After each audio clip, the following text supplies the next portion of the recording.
কেমন আছেন? ভালো তো? এবার নিজেকে শুধরে নাও কালী। এবার কোন রকমে বেঁচে গিয়েছো, এর পরের বার আর বাঁচবে না। ওসি বাবু, উপরে তাকাও। উপরে আছে মা কালী। এই কালীর ওপর মার সহস্র আশীর্বাদ।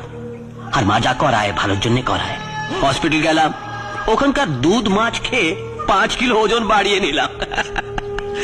আমার না অনেক পোষা কুকুর আছে, খুবই খিদে পেয়েছে ওদের, আমার জন্য ওয়েট করছে। আমি যাব, ওদের মাংস খাওয়াবো। মাংসের জন্য ওদের জীব লাখ লাখ করছে। আপনার ওই জয়বাবু আছেন না, ওনাকে ভাবছি টুকরো টুকরো করে নিজের পোষা কুকুরদের খাওয়াবো। বুঝলেন? পারবি না, জয়কে তুই মারতে পারবি না। কেননা জয় হচ্ছে নায়ক, দ্য রিয়েল হিরো। আর তোর মতো ভিলেনকে মারার জন্যই জয় এসেছে। এতদিন আইন, পুলিশ, নেতারা যা করতে পারেনি, জয় সেটা করে দেখাবে। দেখা যাক কি হয়।